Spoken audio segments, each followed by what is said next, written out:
Okay, let's get started. Good evening, everyone, and thanks for joining this Saturday evening. And today we are having a wonderful session with Corey. First of all, we are welcoming to SCG Coimbatore Group. So the main motive of this group is to explore the knowledge and sharing across the knowledge in between the Sitecore experts. That is the main reason we have created this group. And for this group, myself, Prabhu Ranganathan, I'm working more than 12 years in the 13 years in the IT industry and more than 6 years in the Sitecore. And I'm a Sitecore MVP of this year. And my co-organizer is Gautam Ishwaramuthi, who is also a Sitecore MVP and working as a Sitecore lead in one of the concern. And Vignesh Jyoti Kumar, he's also a Sitecore MVP and working as a senior Sitecore specialist in Sitecore. Today's topic is about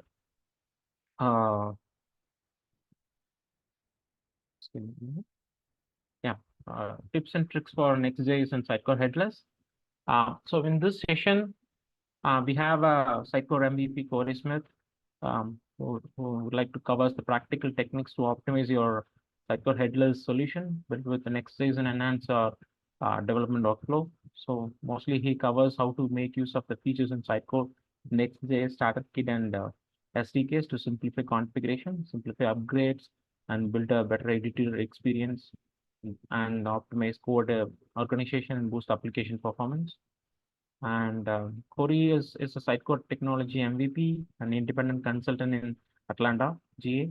He works with his clients and architect and deliver best of breed solutions on the Sitecore platform. So that's all about introduction. I think so. I'm over to you, Corey Smith. Corey Smith, you can get started with yours. Okay. Thank you. And that was a very nice intro. Thank you. Okay. Can you see the PowerPoint? Yes. All right, great. So that was a great intro. We're just going to go ahead and get right into it. Again, I'm Corey Smith. I'm an 8-time Sitecore MVP based out of Atlanta, Georgia. Happy dad to a 1.5-year-old who you can see there. I'm also a lawn care and smooth jazz enthusiast.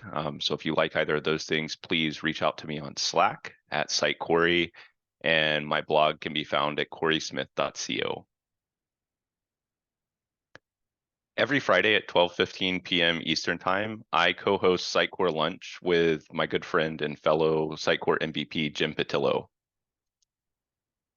Sitecore Lunch is an opportunity for the Sitecore community to get together and talk about all things Sitecore, but we don't just talk Sitecore, we talk a whole bunch of other topics. It's a really good time just to kind of let loose and connect with other community members. Again, this is hosted every Friday at 12:15 p.m. Eastern Time, 52 weeks a year. We don't miss a week. If you're interested in joining us, we'd love to have you next Friday. The details for joining us will be posted in the Sitecore Slack general channel at 12:15 p.m. Eastern Time promptly on Friday. And if you're not on the Sitecore Slack, please join it. And the URL to join is right there, sitecore.chat. Okay, tip number 1, this is debug logging. So we're going to look at the debug logging functionality that's available in Sitecore's Next.js SDK. Sitecore's Next.js SDK ships with really extensive debug logging functionality provided by an NPM package called debug. So when this is enabled in your application, lots of handy debug information will get written to your server console and for the browser for things like layout service requests and dictionary service requests, as you can see here in the screenshot. This is really nice for debugging issues with your site. I actually just used this yesterday to look into something. It's really easy to enable. So this is hiding in plain sight in every Next.js application. If you open up the .env file in your Next.js application, you'll see this block of comments here. And to enable the debug logging, all you have to do is uncomment this line that I've shown here. And this will turn on all the debug logs that are provided by JSS. You can be more selective though. So if you don't want to see all the logs, you could instead uncomment this line. And this will only show logs for the layout service. So you can see that instead of Sitecore JSS star, Now we're using Sitecore JSS layout to just get the layout service logs. But you can get even more granular than that. So if you wanted to see all logs but the layout service logs, you can uncomment this line here in the .env file, and this would show everything but the layout service logs, and you can tweak this as you need. What you won't see in the .env file, but you should enable, is this right here. So I highly recommend that anytime you use the debug logging, that you set debug_multiline equals true in your env file. And basically what this does is just make your debug logging a lot more readable. So when you turn on debug logging, this is what it'll look like by default in the console when you uncomment those lines I showed you before. But if you turn on debug multiline equals true, then it'll be nicely formatted like this. And I think that's a lot easier to read. So I always turn that on anytime I turn on debug logging. Here's a list of all the debug filters that are available to you in a JSS application out of the box. This is the entire list. These are all the things that are there. So on that debug variable, if you want to see all the debuggers, you just set Sitecore JSS star. If you want to just track data fetchers, you can do that. Or if you want to just look at layout service or dictionary service calls, you can filter down to those. You can look at just the editing host logs, which I used yesterday and was very handy. If you're working on a headless SXA site, you can look at calls for the sitemap service, site info service, robot service. And if you happen to be using CDP or personalize, they've got filters for those as well.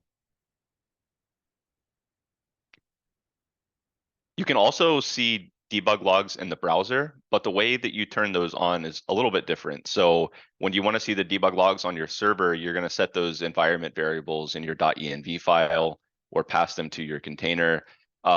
When you're in the browser, the .env file doesn't get used. So in the browser, the way that you'll turn on the debug logging is by setting the debug property on local storage. So you'll open up your browser console and just put in this command right into the console, local storage.debug equals, give it the filter that you want to see. And then from that point on, anytime one of those filters is triggered in your application, then you'll see some output in your console like you can see here. Now, I will warn you that on a fresh Next.js application, you won't ever see anything in the browser because almost everything is done server side, like layout service calls and dictionary service calls. So if you turn this on in the browser and you don't see anything, don't get alarmed. We're going to take a look at this in a second, and I'll show you how you can actually start seeing stuff in the browser. So to recap, you can enable debug logging for the server in your .env file or in your environment variables for your container. Always remember to set debug_multiline equals true for better readability. If you want to turn on debug logging in the browser, you can do so by setting the debug property on local storage. And in fact, you can even create your own namespaces with the debug package if you like. So Sitecore, the JSS team, they prefix all of their debug logs with Sitecore-JSS. But if you want to put similar functionality in your components or in your application, you can do that as well. And documentation on how you might do that can be found at npmjs.com here. Yep, there are a lot of really neat features available to you. And Sitecore documentation is really good about what's available from Sitecore and what they provide. Okay. For tip number 2, we're going to look at the data fetchers provided by the JSS libraries. So this is looking at how we can use functionality in the JSS libraries to make HTTP calls, GraphQL calls, and things like that. So normally when you're making any kind of API calls in your application, you're probably using fetch or Axios. But the Sitecore JSS library actually exports 3 data fetchers that you can use in your application.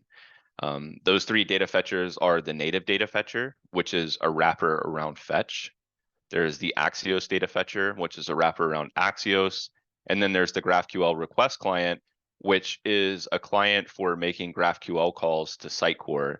And this client actually has really nice retry logic, and it handles rate limiting of the Sitecore APIs. The Axios data fetcher probably never use. I'm not going to spend any time on that, just letting you know it's there.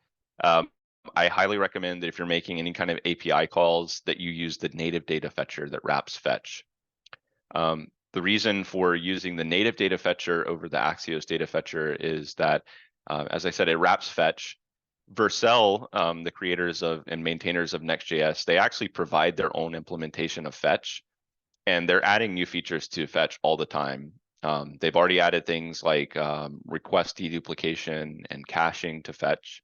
So if you use the native data fetcher, as you upgrade Next.js, you're going to get those features for free. You wouldn't get them with Axios data fetcher. So again, yeah, I recommend using the native data fetcher for your API calls. But the big reason to use any of these is that they're all configured to use debug logging. So if you use these, then anytime you make an API call or a GraphQL call, you'll start getting debug logs in your server and in your browser. So they're quite easy to use. If you want to use the native data fetcher, for example, all you do is just import it from the Next.js library like this. You new up a new instance of the native data fetcher. And from that point on, if you're familiar with working with fetch, it's almost the same.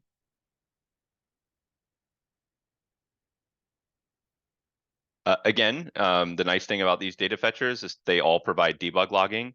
So if you want to see any logs from just these data fetchers, just go and set the Sitecore JSS HTTP filter on the debug variable in your env file. And of course, set debug multiline equals true anytime you use this. And once you do that in your server console, anytime your data fetcher gets called, you'll start seeing the requests and then the responses come through in the server console. So that's pretty cool.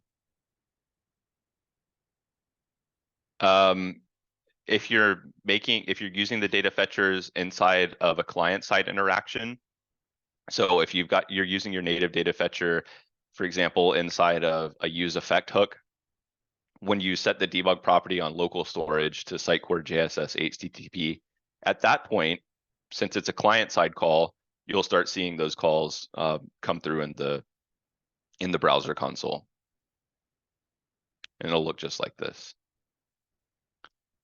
So to recap, use the native data fetcher instead of fetch in your JSS apps. Axios data fetcher is there to use instead of Axios, but you probably don't need it. If you're making Sitecore GraphQL API calls, use the GraphQL request client. And the big advantage of all these is that they provide debug logging when you use them. Okay, for tip number 3, we're going to look at a really cool feature in the Sitecore JSS Next.js SDKs that's called component level data fetching. And this is a way that you can make API calls during server-side rendering or static site generation. So let's start by looking at a typical data fetching scenario. This is just a simple React component that is calling the cat fact API. All the cat fact API does is just every time you call it, it returns a random fact about cats. And that's all this component's doing, just calling that API and loading the fact. Anytime you want to make an API call in a React component, you're always going to use this pattern. You're going to use a combination of the use state hook and the use effect hook, as I've shown here. So first thing you'll do is you'll declare state using the use state hook. And then within the use effect hook, you'll actually make your API call.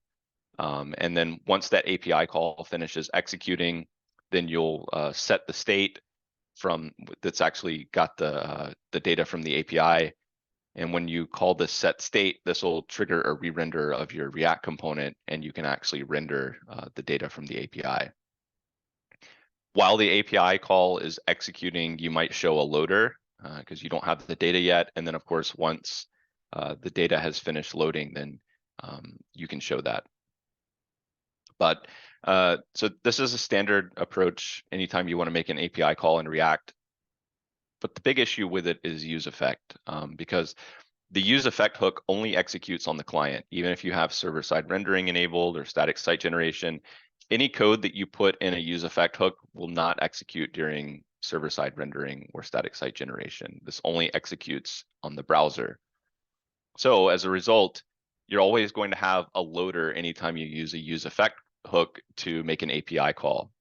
So here on this page, I've got the cat fact component 4 times, and you can see that when I load the page, there's going to be a slight delay in that cat fact coming back from the API, right? You're going to see a loader for each one of those components while that API call is getting made.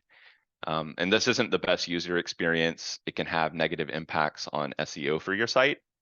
And so the cool thing is Next.js actually has a solution for this at the page level. And that solution comes in the form of 2 special methods called getStaticProps and getServerSideProps.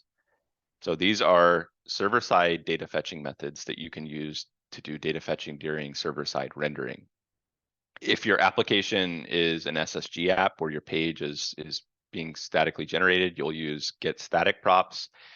If your page is being server-side rendered, SSR'd, you'll use getServerSideProps. But both of these functions really, they behave the same. So let's take a look at an example. The way that you use these functions, and again, we're just talking at this point about a pure Next.js application. We're not really bringing JSS into the equation yet. If you're just working on a pure Next.js application, the way that you use these functions is alongside your page. So alongside your page, you will export either getStaticProps or getServerSideProps like this. And Next.js, when loading your page during server-side rendering, knows to automatically call this method during server-side rendering.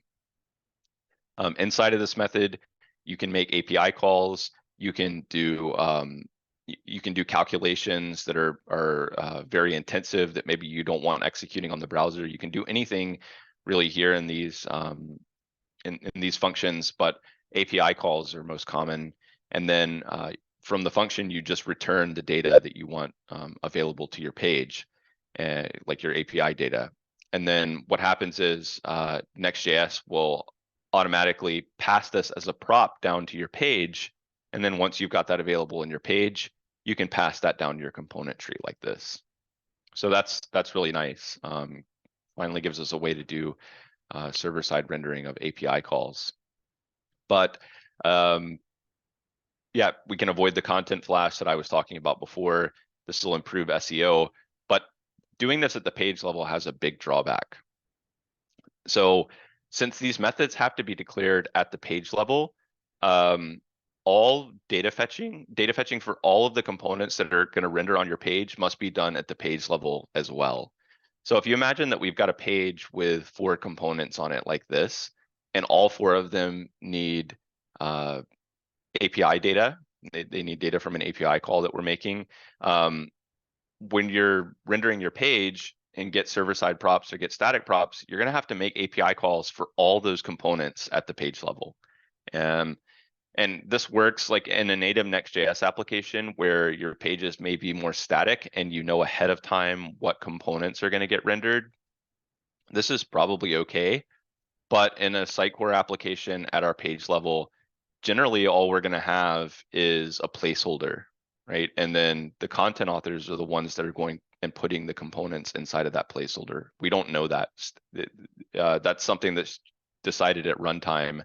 So it would be very wasteful for us to have to make all of those API calls for every single one of our components that could possibly get added to the page ahead of time like this. It would just be wasteful, right? Because if there are components that are not going to get rendered on the page, we don't need to make API calls for them, for example, or do work for them. So the JSS team has implemented a really cool feature to solve this problem, and it's called component level data fetching, and allows us to actually declare this get server side props and get static props at the component level rather than just at the page level. So if we go back to our sample component from before, that's got that's calling the cat fact API, right? We're using that use state and use effect combo, and then inside of the component, we're actually just rendering a loader while the API is being called. Otherwise, we show the data. We can refactor this pretty easily to make use of that nice component level data fetching, and it looks like this. So instead of in a JSS application, instead of having to declare get static props and get server-side props at the page level, we can actually go and declare them alongside our components like this, right? So I've got my component, and then right alongside my component, I'm exporting get server-side props, could be get static props as well. And then inside of that method, you just do your work, make your API call, for example, and then whatever data you return from that method, JSS will pass to your component automatically, and then you've got that available to you. And so the cool thing is, in this case, we don't need a loader because our API call is getting made for us during server-side rendering, and that's really nice. It'll help with SEO and again, help with that loading issue. The other nice thing about this is that this function is only going to execute when your component is rendered. So if your component isn't put on the page, this function is never going to get called. The other thing that I like about this, just from a maintainability standpoint, is it's nice being able to keep your server-side data fetching code very close to your components that are actually going to use it, because it's kind of messy having component data being made or component data being fetched at the page level and then passed down through prop drilling. I just think this is a lot cleaner from a code maintenance perspective. So going back to our screenshot from before, there's no animation to show here because the API call is going to get made during server-side rendering, and it's available in the initial HTML that's provided to the browser. So that's quite nice. Beware. One thing to keep in mind when using this functionality, and this warning that I'm about to give only applies to versions of JSS before 21.6.4, and I'm talking about the node packages, not the server version. So if you're using a version of JSS that's before 21.6.4, pay very close attention to what I'm about to say. If you're using a version later than this, you don't have to worry. But there's a pretty big bug in JSS versions before 21.6.4 that can bite you. So the page level get static props and get server-side props functions are excluded from the client bundle. What this means is anytime you export at the page level, anytime you export get static props and get server-side props, any code that you put in those methods will not get sent to the browser. And that makes sense because these functions are only going to execute on your server, so there's no reason to ship them up to the browser. Vercel in their documentation tells you that due to the fact that these are only executed on the server and that these functions are not shipped to the browser, you can make API calls inside of them and you can have your API secrets there. You can make direct database calls and you can have connection strings or database passwords there in those functions. Yeah, you can have any kind of secret data inside of those functions and you don't have to worry about it leaking up to the browser. And again, Vercel says this in their documentation. However, if you're using the component level get static props and get server-side props functions on a version of JSS before 21.6.4, those methods, unfortunately, are not excluded from the client bundle. Again, this is a bug in JSS. So as a result, do not ever put sensitive data in the component level get static props or get server-side props functions in a JSS Next.js application before 21.6.4. If you're on 21.6.4 or later, you're okay. They fixed this bug. But before 21.6.4, if you're using these functions and you've got a secret in them, you just need to go ahead and consider that secret compromised, because that secret's actually, someone could go and look on your website. They can go and inspect the JavaScript bundles and they can actually see those secrets inside of there. So yeah, just keep that in mind when using these. So to recap, use get static props or get server-side props in your components. That's a really nice feature. If you are able to, upgrade your JSS node packages to 21.6.4 or higher immediately. And if you can't upgrade, then just make sure that you do not put any sensitive data in the component level get static props or get server-side props functions. I will say that even if you're on an older version of JSS and you can't upgrade for whatever reason, I still think it's valuable to use these functions. You just need to be mindful of that issue with secrets. So some further reading, if you want to go and look at the release where they actually fixed that bug, that first link there will take you to the 21.64 JSS release on GitHub. You can check that out. I've also included a link for that client bundling bug. I opened an issue for that on GitHub last year, and if you wanted to go and check that out, you can see that too. Sitecore's got really good documentation on component level data fetching, and Vercel has some great documentation on the page level data fetching. So check out all of those resources. So tip 3 looked at data fetching on the server side, and now we're going to switch over to the browser and the client side and look at data fetching libraries to improve your code when you need to make API calls for the client. So going back to our example from before, again, anytime in a React component, if you've got some client-side interaction where you can't use get static props or you can't use get server-side props, if you want to make an API call in your React component on the browser, you're going to use this combo of use state and use effect, right? You're going to declare some state using the use state hook.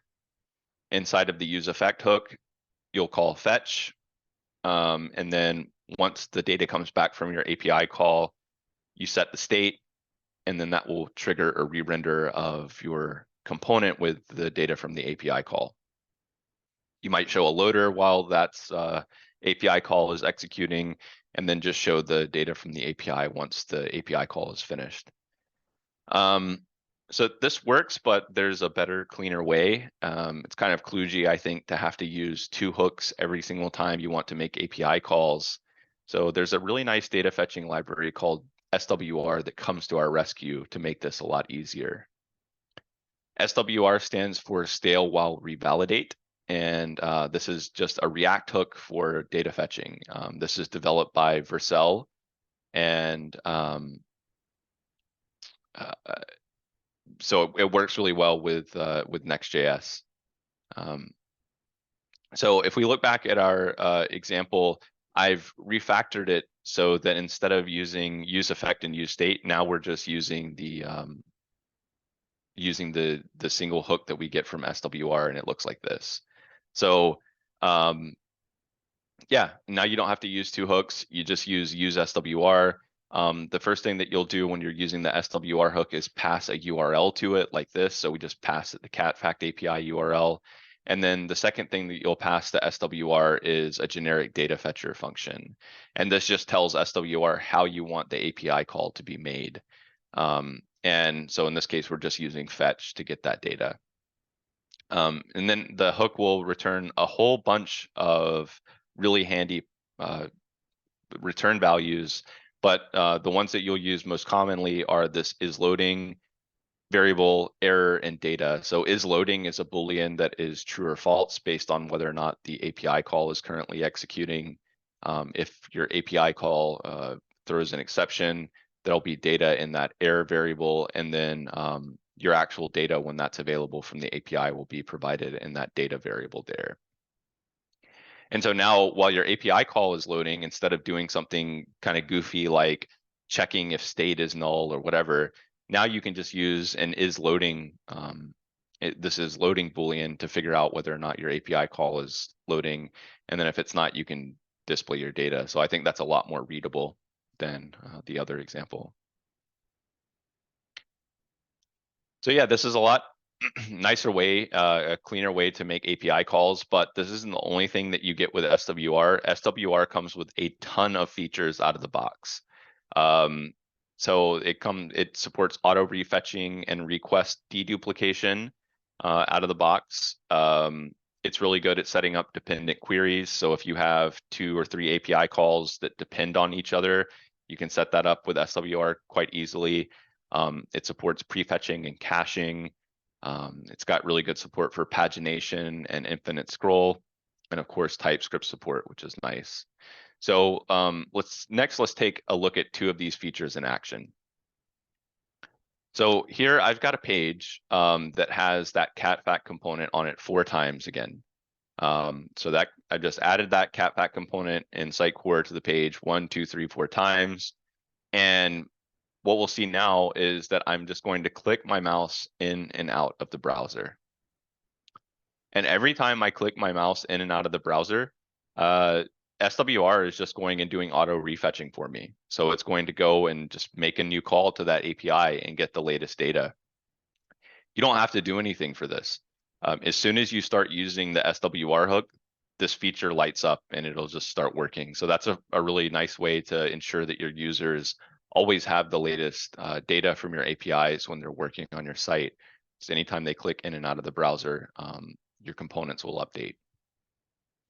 There's another thing going on here, and that's request deduplication. And again, this is a feature that you get for free. You don't even have to configure anything. So again, I've added that component to the page 4 times. If I had used the use state and use effect combo, what you would see here on this page right now is 4 different cat facts, right? Because that API call would get made 4 times, and there would be a random fact coming back for each of those API calls. SWR is smart enough to see that you're trying to make a call to an API 4 times, and it'll actually deduplicate those requests, combine them into one request, and then just share the result with all of your components. So that gives you a nice performance boost as well. And again, you don't even have to do anything. That just starts working out of the box as soon as you use SWR. So that's pretty cool. I showed before that you provide a generic data fetcher function to SWR like this. So here I was using just fetch to make those API calls, but you can actually use the native data fetcher or the GraphQL client instead as your generic fetcher function like I've shown here. And the really cool thing about this is if you use the native data fetcher, if you use that for your generic fetcher function, then you'll get the you'll get the debug logging for free. So if you use this pattern, now when you turn on debug logging in the browser, anytime you make API calls using SWR, you'll see your requests and responses show up in the browser console like this. SWR has a really nice browser extension called SWR DevTools. And you can use this to do things like look at history of API calls that have been made through that hook. You can look at your current cache. You can look at network calls. So this is a really nice utility to use with SWR. To recap, SWR simplifies and supercharges your data fetching code, but it's not the only game in town. If you've not used SWR before and you're interested in bringing it into your project, I recommend that you also go and look at React Query. That's a really great alternative to SWR that has almost all the same features. I've used both with great success in projects, so check them out and see which works best for your team. And here's some links to the SWR documentation and the SWR DevTools site. And also, if you want to check out React Query, there's the link to that as well.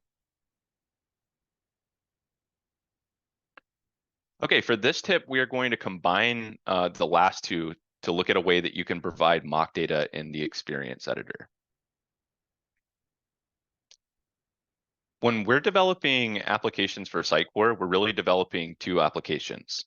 We're developing the application that our end users are going to interact with on the live site, but we're also developing an application that the content authors are going to be using to build pages in XM Cloud Pages or the experience editor. Something that I always say when doing development for pages in the experience editor is that these tools are for designing layouts. They are not for testing APIs. And what I mean by that is that your components should not be demonstrating any kind of client-side functionality in Pages or the experience editor. When your components load in the experience editor pages, they shouldn't be making API calls, shouldn't be any kind of crazy transitions or anything. They should just be giving your content authors an idea of what the page is going to look like when the page actually executes. So for your components that rely heavily on API calls, they should just be providing mock data. They shouldn't actually be going off and making API calls in the experience editor. One of the biggest reasons for this is that React re-renders and any kind of client-side re-rendering can break the experience editor. Pages is a bit more resilient to this, but experience editor is really sensitive. And so we'll go back and look at our cat fact example to illustrate that. So I've rewritten the cat fact component a little bit. So now what happens is while the API call is loading, we just show a loading div. But once the API call finishes, then we'll show the data from the API, which is fine. But what will cause issues is the fact that once the API call is finished loading, then we'll show the image field helper rendering an image field from Sitecore and maybe render a placeholder. So you can imagine when this component first loads, the image field helper and the placeholder don't render, but once the API call finishes executing, that's when they render. And if you do this, if you block loading of Sitecore field helpers and placeholders, this is an anti-pattern that's going to break the experience editor, full stop. The experience editor cannot handle this. The possible issues that you'll see is that inline editing won't work.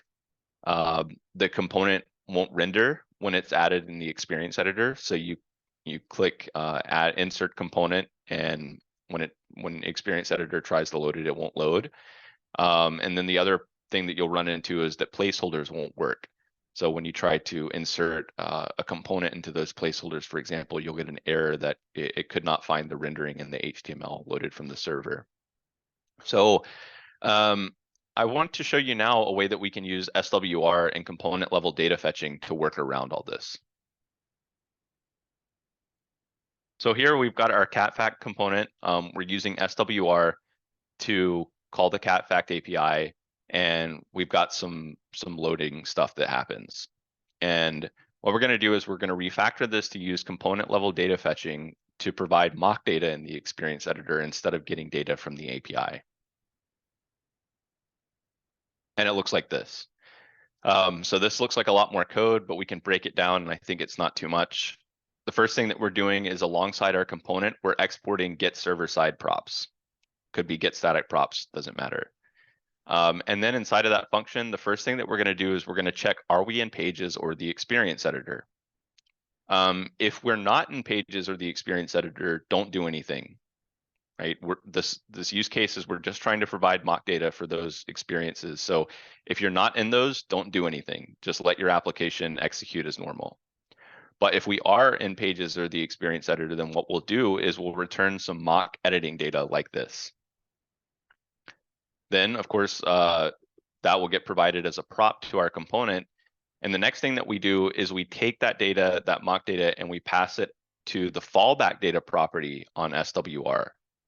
And so what this does is this tells SWR, while our API call is executing on the browser, serve up fallback data, right? Normally, while an API call is executing, SWR is just not going to return any data, but this gives us an opportunity to return data while the API call is executing, and it'll be our mock data.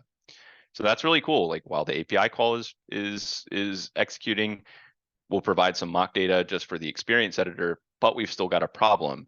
And the problem is that the API call is still going to execute, right? That's what I was saying. We don't want to make any API calls in the experience editor. Instead, what we would rather have is just the fallback data always get returned.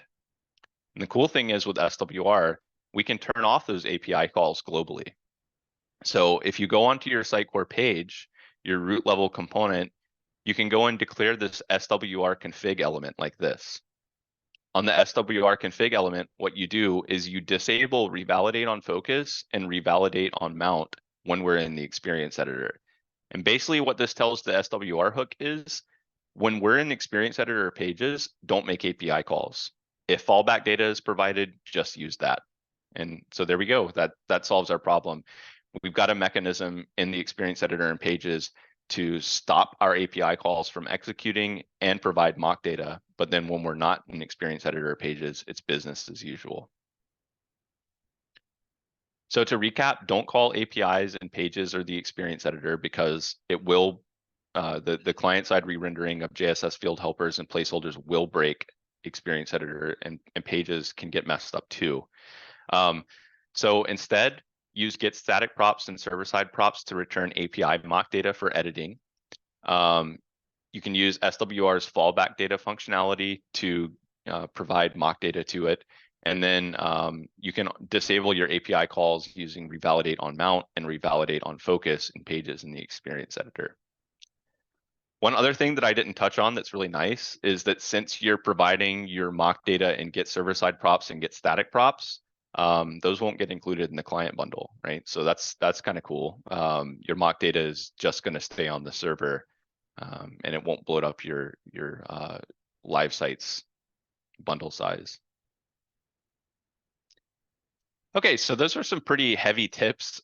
We'll take a break now and just have a really easy one. Tip number 6 is always define a root element.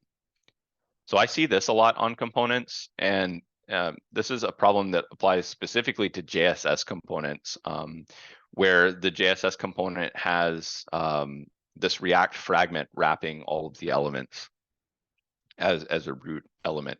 You can't do this in a React application. That's because it's going to break the experience editor in pages. It'll do things like, again, break inline field editing.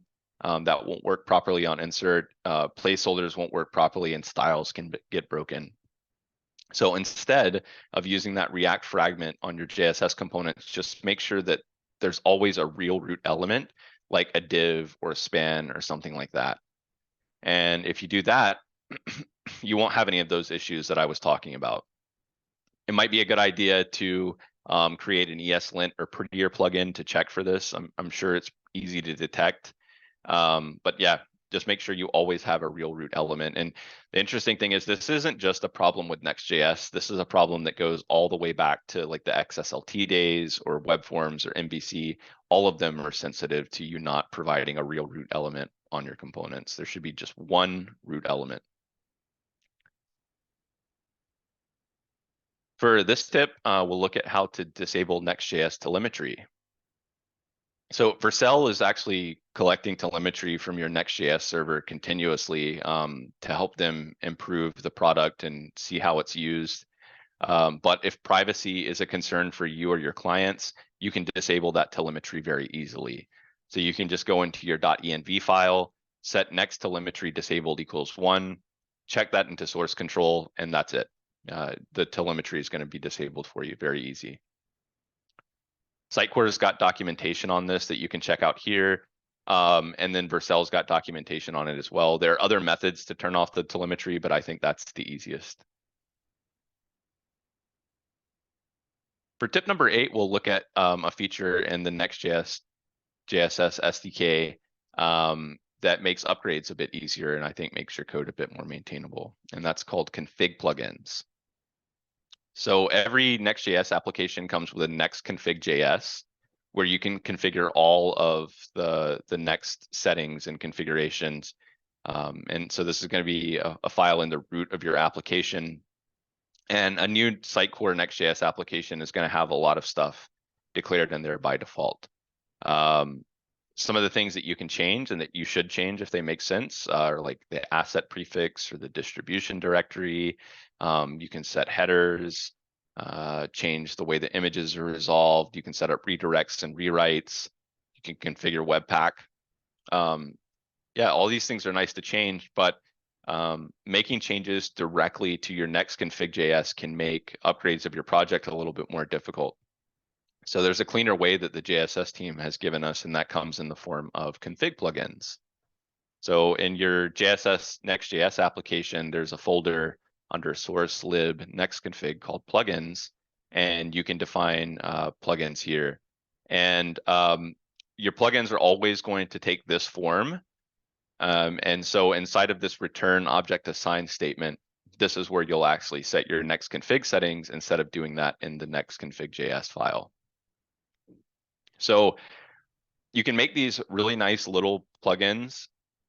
And if you're familiar from the Sitecore world or the .NET world, like with the Sitecore configs, or the Sitecore config patching or the web config transforms, what ends up happening at build time is that all of these plugins just kind of get built onto your Next config.js, right? They just get applied and applied. It's very similar to the way that web config transforms work. The Sitecore Next.js SDK comes with a bunch of examples that you can check out, but we'll look at a really simple one here. So say, for example, that you wanted to turn off the powered by header that the Next.js server returns. If you wanted to turn that off, instead of setting that in the Next config.js, you can just create a config plugin called powered by header.js like this. And inside of it, all you do is just set powered by header to false.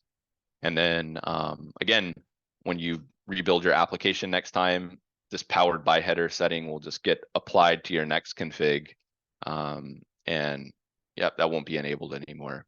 Now, I realize that this is a very simple and contrived example, but these Next config plugins can get pretty complicated. You can imagine if you had like an application feature that needed rewrites and redirects and some other like webpack config.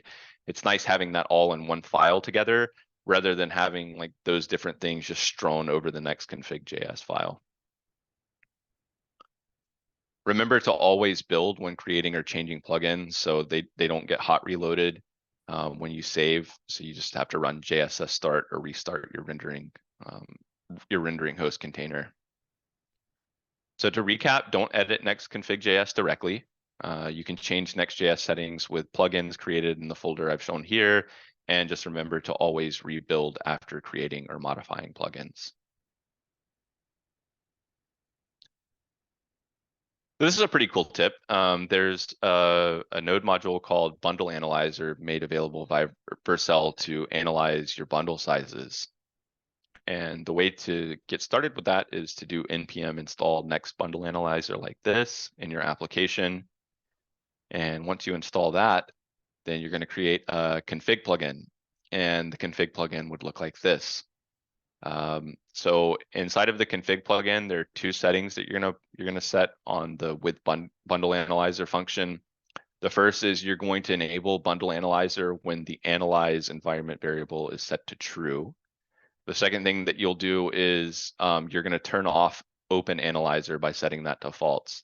The reason I recommend that is if you set open analyzer to true, anytime you save your application, Next Bundle Analyzer is going to regenerate the bundle analyzer files and open up tabs in your browser, and that can get annoying pretty quickly, so just turn that off. But you create that plugin at the path that I've specified here, and after you've done that, go and set analyze to true in your environment variables. And after that, the next time you build your application, Bundle Analyzer will create two HTML files, one called client.html at that path that will show what's in your client-side bundle, and then one called node.js.html at the other path that will show what's in your server-side bundle. And when you open those up, this is what the page will look like. So this is looking at client.html. You can see that it breaks everything down into separate chunks.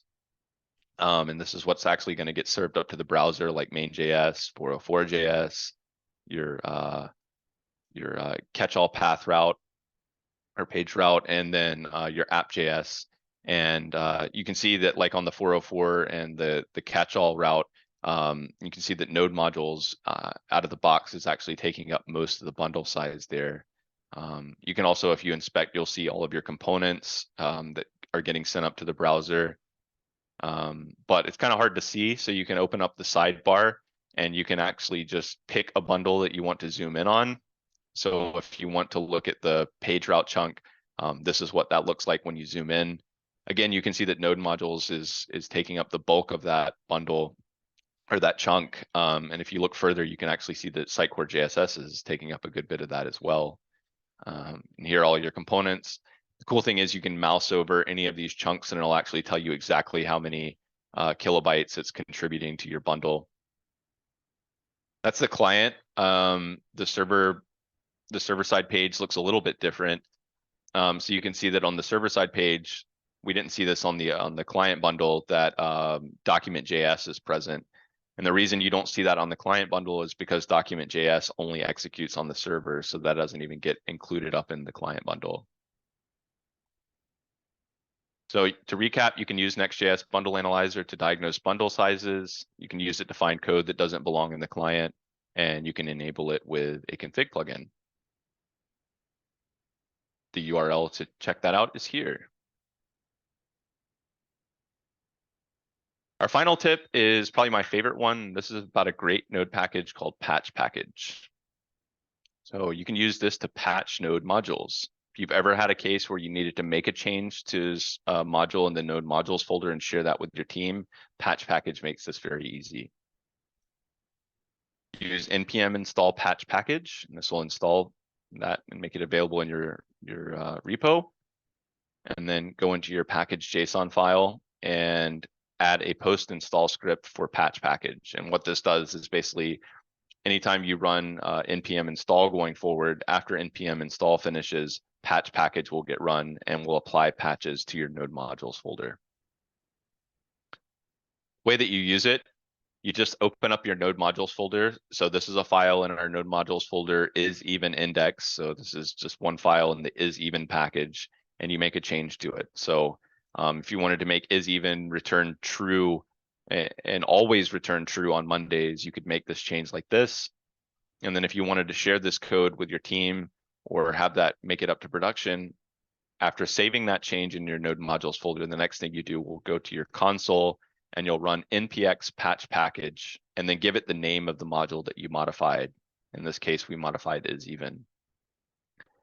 From that point, patch package is going to go and download a clean version of is even, and it's going to diff against the version of is even in your node modules folder, and it'll create a patch file for those differences, and it'll put that patch file in your repo in the patches folder. And so now this will be available for all of your team and can make it up to production. Anytime you do this, there's another command to go and create an issue on the package maintainer's website. I highly recommend that you do that. If you feel that you need to modify a node module, you probably need to let the maintainer know so that they can do an extension or change their code somehow to make that available to other people as well. So this is what the patch file looks like. It's going to be in the patches folder of your repo, get created automatically. And now the next time that you run npm install, you'll see that patch package will get run after that npm install command. And yeah, the patch will get applied to your node modules folder and the functionality will be available. But I just recommend that you use this sparingly. So don't like just jump and use this constantly. You know, there are good use cases for this. For example, if you can't upgrade to JSS 21.6.4, but you want to backport that patch to your version of JSS, patch package would be a really good way to do that. You can actually use patch package to take patches or functionality from newer versions of JSS and apply them to older versions, for example. But just don't go crazy with this. So to recap, use patch package to modify node modules. The patches get created in the patches folder in the repo, and you can submit issues for patches to package maintainers, and just use this sparingly. Documentation is here. And if you have any questions, feel free to reach out to me on the Sitecore Slack or Mastodon or LinkedIn. I would love to chat with you.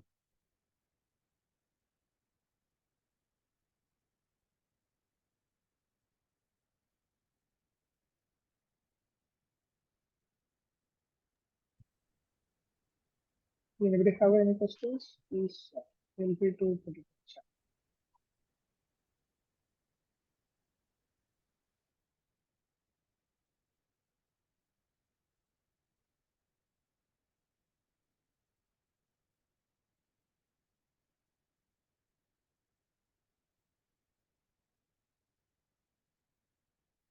Yeah, I think since the session is mostly on tips and tricks, so I think we'll provide that time for them to explore it. And in case of any questions on that, I think Corey Smith is available on Slack and LinkedIn Yes. profile.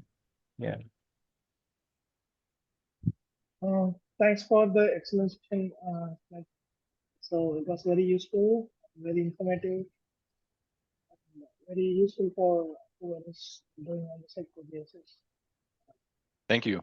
It was Thank a you for great having session. me. Yeah. was a great session, and it's great to have you, CG. Thank you. Thank you very much. Have a nice evening.